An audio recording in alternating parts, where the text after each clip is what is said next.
Hello you guys, so today we're going to be making one of my favorite childhood cakes, and that is angel food cake. If you've never had angel food cake, guys, it's that cloud-like fluffy texture cake. It's just amazing. I remember when I was little in summertime, every time we would go to a barbecue or a friend's house or a party, there was always angel food cake served with fresh berries and whipped cream. And I highly recommend you serve it that way, guys. It is on the sweeter side, so you do need the berries. You don't need the whipped cream, but it does take it to another level. Now, I will be honest with you guys, yes, this recipe is simple to make. However, you cannot substitute anything, and you need to follow everything correctly. So if it doesn't turn out well the first time, it's okay. Don't be discouraged. I will walk you through it, and I will explain everything thoroughly in this video. That being said, let's get started and let's make this.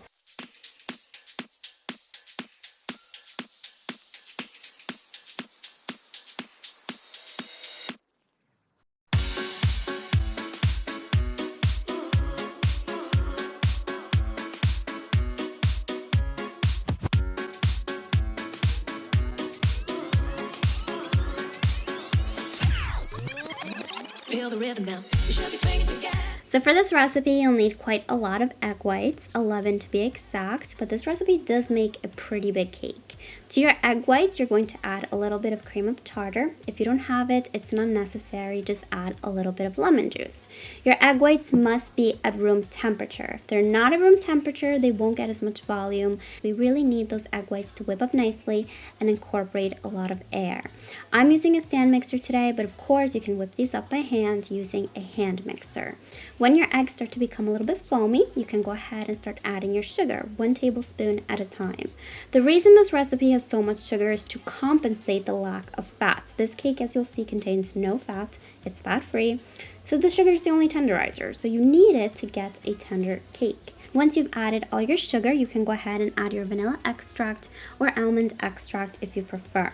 Now this is where you really need to follow me. We're looking for medium peaks.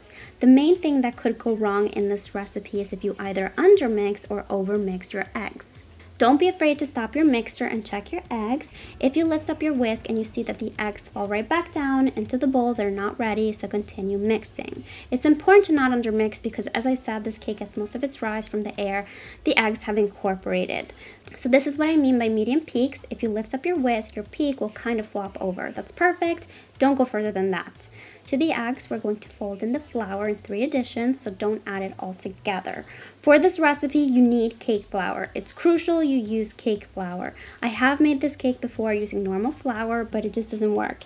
Angel food cake has this really distinct, light, and tender crumb, which you only achieve using cake flour. You must sift your flour at least 2 times. We do not want any lumps in this batter. I did sift mine prior to filming and the second time right now on camera. For this cake, you'll need a special pan with a removable bottom and these little feet on the sides because when your cake is done baking, it needs to cool upside down. Do not grease your pan. You can line the bottom with some parchment paper if you want, but do not grease the sides. As this cake bakes in the oven, it will cling to the sides and it's just going to help with the overall rise of the cake.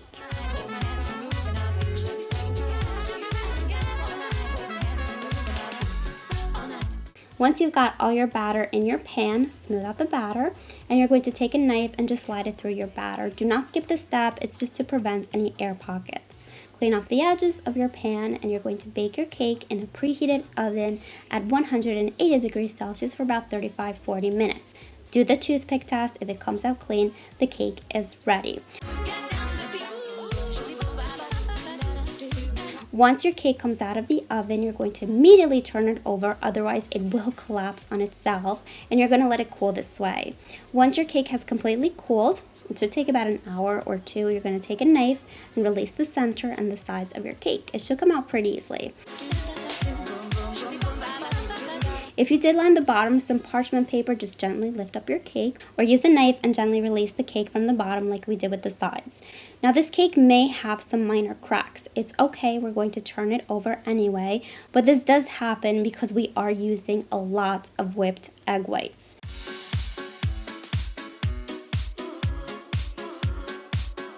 Now to cut this cake, you'll need a serrated knife. As I said, this cake is super tender, so to avoid smushing it down completely, we use a serrated knife. This is how you know it came out perfect. The exterior of your cake should have a golden crumb, and the inside should be light and fluffy with a fine crumb. For me, that's heaven. You and me all night, holding hands and moving off. You're going to serve it up with some whipped cream and some fresh berries. I wouldn't really recommend serving this cake alone. You really need something to contrast the sweetness of this cake. You could also serve it with some fresh berry sauce or coulis. That would be wonderful. It's a really delicious and fluffy and tender cake, guys. Hence the name, Angel Food Cake. Get down to the beat. I hope you guys enjoyed this video. If you did, please give it a big thumbs up for me and please subscribe. I publish a new video every Friday. Also, if you do make this cake, I would love to see it, guys. I always repost your pictures on Instagram. They make me so happy, so you can send them to me there, on Facebook, Twitter, my email, wherever you guys want. Thank you so much for watching, and I will see you next Friday. Bye.